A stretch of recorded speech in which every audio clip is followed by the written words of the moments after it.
Chapter 5. Back on this side of the door. Because the game of hide-and-seek was still going on, it took Edmund and Lucy some time to find the others. But when they were at last all together, which happened in the long room where the suit of armor was, Lucy burst out, "Peter! Susan! It's all true! Edmund has seen it too! There is a country you can get to through the wardrobe. Edmund and I both got in. We met one another in there in the woods. Go on, Edmund, tell them all about it." What's this all about, Ed? Said Peter. And now we come to one of the nastiest things in this story. Up to that moment, Edmund had been feeling sick and sulky and annoyed with Lucy for being right, but he hadn't made up his mind about what to do. When Peter suddenly asked him the question, he decided all at once to do the meanest and most spiteful thing he could think of. He decided to let Lucy down. "And tell us, Ed," said Susan. And Edmund gave a very superior look, as if he was far older than Lucy, though there was really only a year's difference, and then a little snigger and said, "Oh yes, Lucy and I have been playing, pretending that all her story about a country in the wardrobe is true, just for fun, of course. There's really nothing there." Poor Lucy gave Edmund one look and rushed out of the room.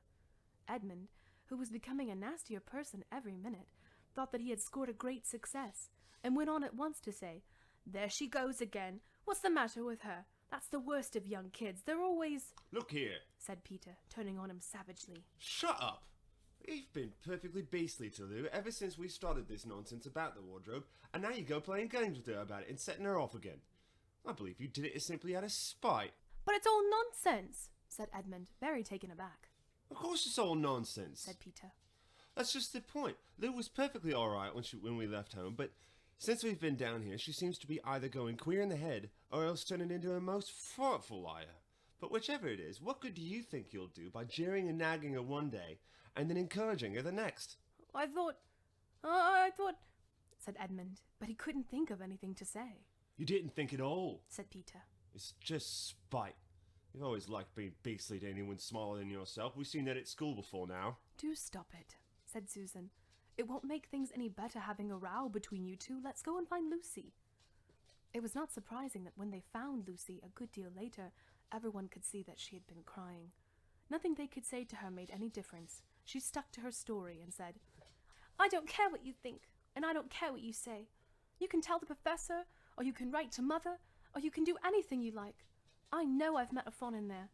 I wish I'd stayed there. You're all beasts. Beasts!" It was an unpleasant evening. Lucy was miserable, and Edmund was beginning to feel that his plan wasn't working as well as he had expected.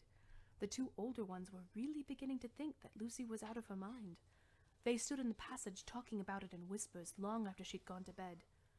The result was the next morning they decided they really would go and tell the whole thing to the professor. They write to Father if he thinks there really is something wrong with Lou. Said Peter. It's getting beyond us. So they went and knocked at the study door, and the professor said, "Come in," and got up and found chairs for them, and said he was quite at their disposal. Then he sat listening to them with the tips of his fingers pressed together and never interrupting, till they had finished the whole story. After that, he said nothing for quite a long time. Then he cleared his throat and said the last thing either of them expected. "How do you know," he asked, "that your sister's story is not true?" "Oh, but—" began Susan, and then stopped. Anyone could see from the old man's face that he was perfectly serious. Then Susan pulled herself together and said, "But Edmund said they had only been pretending." "That is a point," said the professor. "which certainly deserves consideration. Very careful consideration. For instance, if you'll excuse me for asking the question, does your experience lead you to regard your brother or your sister as the more reliable? Which is the more truthful?" "Well, that's the funny thing about it, sir," said Peter. "Up until now, I'd say Lucy every time. And what do you think, my dear?" said the professor, turning to Susan. "Well," said Susan, "in general, I'd say the same as Peter, but this couldn't be true. All of this about the wood and the fawn." "That's more than I know. said the professor. And a charge of lying against someone who you have always found truthful is a very serious thing. A very serious thing indeed." "We were afraid it mightn't even be lying," said Susan. "We thought there might be something wrong with Lucy." Madness, you mean? Said the professor quite coolly. Oh, you can make your minds easy about that. One has only to look at her and talk to her to see that she's not mad. But then, said Susan, and stopped. She had never dreamed that a grown-up would talk like the professor and didn't know what to think. Logic, said the professor to himself. Why don't they teach logic at these schools? There are only three possibilities. Either your sister is telling lies, or she's mad, or she's telling the truth. And you know she doesn't tell lies, and it's obvious that she's not mad. For the moment then, unless any further evidence turns up, we must assume that she's telling the truth. Susan looked at him very hard and was quite sure from the expression on his face that he was not making fun of them. But how could that be true, sir? Said Peter. Why do you say that? Asked the professor. Well, for one thing, said Peter. If it was real, why doesn't everyone find this country every time they go to the wardrobe? I mean, there was nothing there when we looked. Even Lucy didn't pretend there was. And what has that got to do with it? Said the professor. Sir, if things are real, they're real all the time. Are they? Said the professor, and Peter didn't know quite what to say. But there was no time, said Susan. Lucy had no time to have gone anywhere, even if there was such a place. She came running after us the very moment we were out of the room. It was less than a minute, and she pretended to have been away for hours. That is the very thing that makes her story so likely to be true, said the professor. If there really is a door in this house that leads to some other world, and I should warn you that this is a very strange house. Even I know very little about it. If, I say, she had gotten into another world, I should not at all be surprised to find that the other world had a separate time of its own, so that however long you stayed there, it would never take up any of our time. On the other hand, I don't think many girls of her age would invent that idea for themselves. If she had been pretending, she would have hidden for a reasonable amount of time before coming out and telling her story. But do you really mean, sir, said Peter, that there could be other worlds all over the place, just round the corner, like that? Nothing is more probable, said the professor, taking off his spectacles and beginning to polish them while he muttered to himself. I wonder, what do they teach them at these schools? But what are we going to do? Said Susan. She felt that the conversation was beginning to get off the point. My dear young lady, said the professor, suddenly looking up with a very sharp expression at both of them. There is one plan which no one has yet suggested, which is very well worth trying. What's that? Said Susan. We might all try minding our own business, said he, and that was the end of the conversation. After this, things were a good deal better for Lucy. Peter saw to it that Edmund stopped jeering at her, and neither she nor anyone else felt inclined to talk about the wardrobe at all. It had become a rather alarming subject, and so for a time it looked as if all the adventures were coming to an end, but that was not to be. This house of the professor's, which even he knew so little about, was so old and famous that people from all over England used to come and ask permission to see over it. It was the sort of house that is mentioned in guidebooks and even in histories, and well, it might be, for all manner of stories were told about it, some of them even stranger than the ones I'm telling you now. And when parties of sightseers arrived and asked to see the house, the professor always gave them permission, and Mrs. Macready, the housekeeper, showed them around, telling them about the pictures and the armor and the rare books in the library. Mrs. Macready was not fond of children and did not like to be interrupted when she was telling visitors all the things she knew. She had said to Susan and Peter almost on the first morning, along with a good many other instructions. And please remember, you're to keep out of the way whenever I'm taking a party around the house. Just as if any of us would want to waste half the morning trailing round with a crowd of strange grown-ups, said Edmund, and the other three thought the same. That was how the adventures began for the third time. A few mornings later, Peter and Edmund were looking at the suit of armor and wondering if they could take it to bits, when the two girls rushed into the room and said, "Look out! Here comes the Macready and the whole gang with her!" "Shop's the word," said Peter, and all four made off through the door at the far end of the hall. But when they had got out of the green room and beyond it, into the library, they suddenly heard voices ahead of them and realized that Mrs. Macready might be bringing her party of sightseers up the back stairs instead of up the front stairs as they had expected.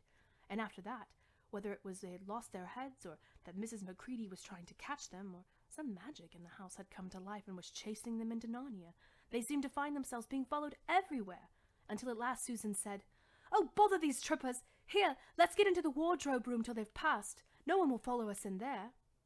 But the moment they were inside, they heard the voices in the passage, and then someone fumbling at the door, and then they saw the handle turning. "Quick!" said Peter, "There's nowhere else!" and flung open the wardrobe.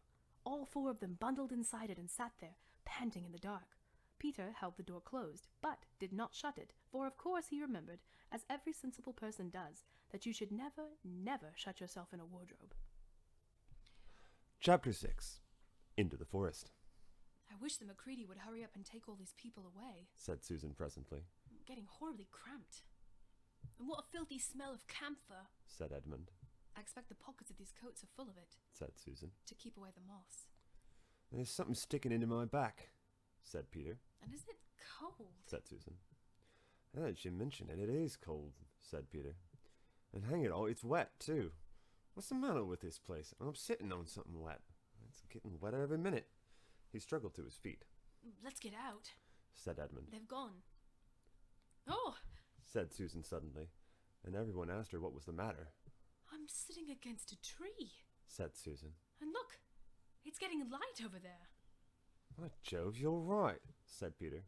"And look there, and there, it's trees all around, and this wet stuff is snow. Well, I do believe we've got into Lucy's wood after all."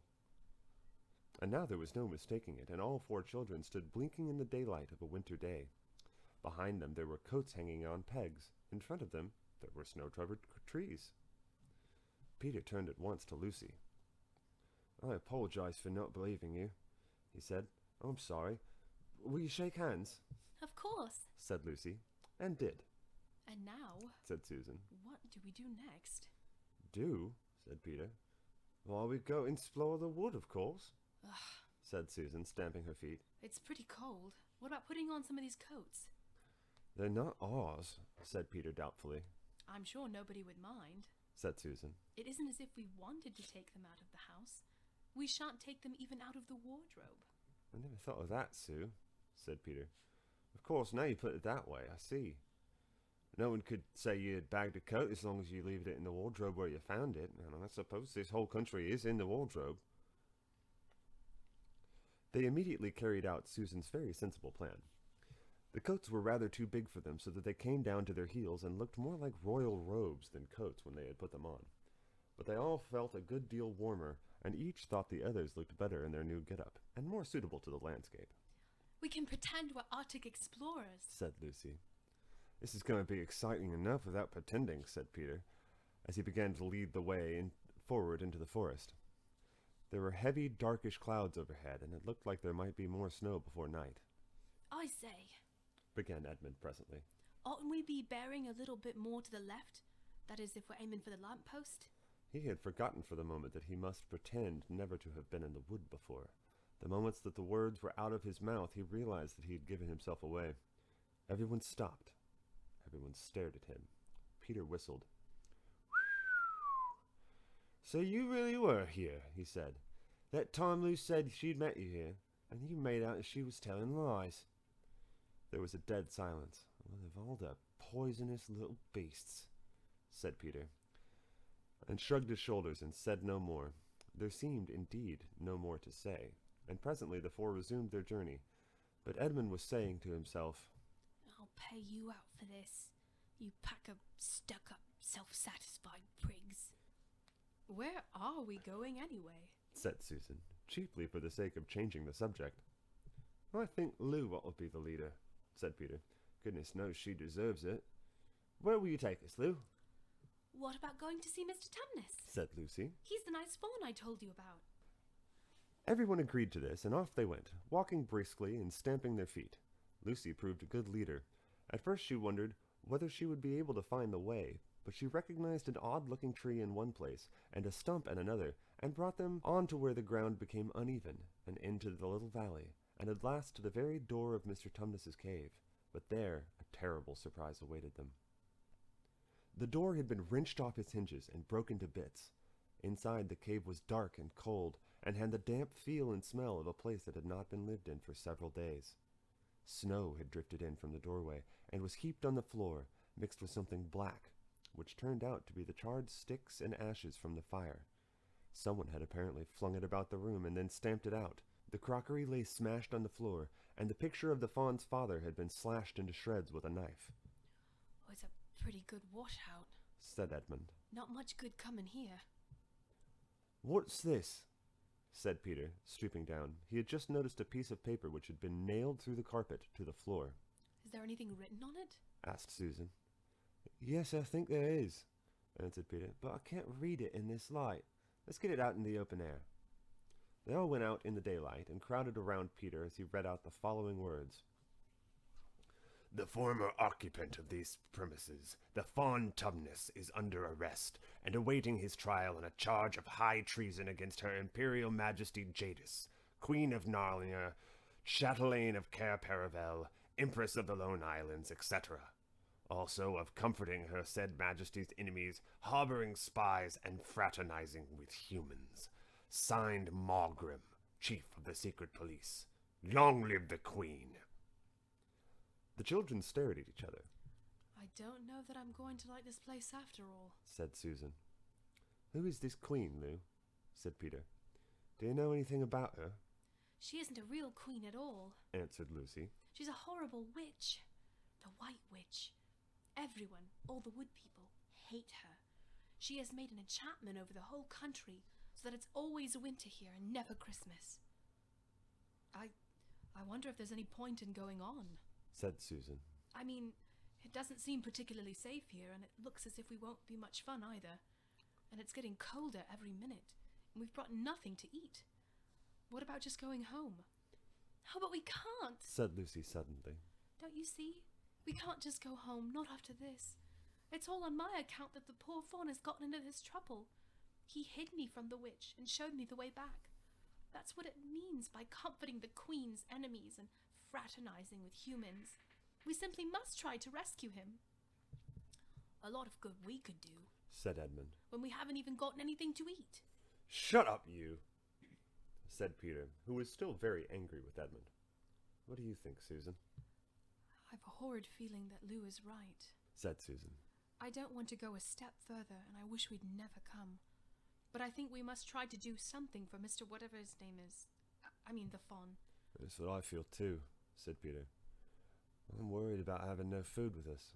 I'd vote for going back and getting some from the larder, only there doesn't seem to be any certainty of getting into this country again once you've got out of it, so I think we'll have to go on. And so do I, said both girls. If only we knew where this poor chap was imprisoned, said Peter. They were all still wondering what to do next when Lucy said, Look, there's a robin with such a red breast. It's the first bird I've seen here. I say, I wonder, can birds talk in Narnia? It almost looks as if it wanted to say something to us. Then she turned to the robin and said, Please, can you tell us where Mr. Tumnus the fawn has been taken to? As she said this, she took a step towards the bird. It had once hopped away, but only as far as to the next tree. There it perched, and it looked at them very hard as if it understood what they had been saying. Almost without noticing that they had done so, the four children went a step or two nearer to it. At this, the robin flew away again to the next tree, and once more looked at them very hard. You couldn't have found a robin with a redder chest or a brighter eye. Do you know, said Lucy, I really believe he means us to follow him. I have an idea he does, said Susan. What do you think, Peter? I might as well try it, answered Peter. The robin appeared to understand the matter thoroughly. It kept going from tree to tree, always a few yards ahead of them, but always so near that they could easily follow it. In this way, it led them on, slightly downhill. Wherever the robin alighted, a little shower of snow would always fall off the branch. Presently, the clouds parted overhead, and the winter sun came out, and the snow all around them grew dazzlingly bright.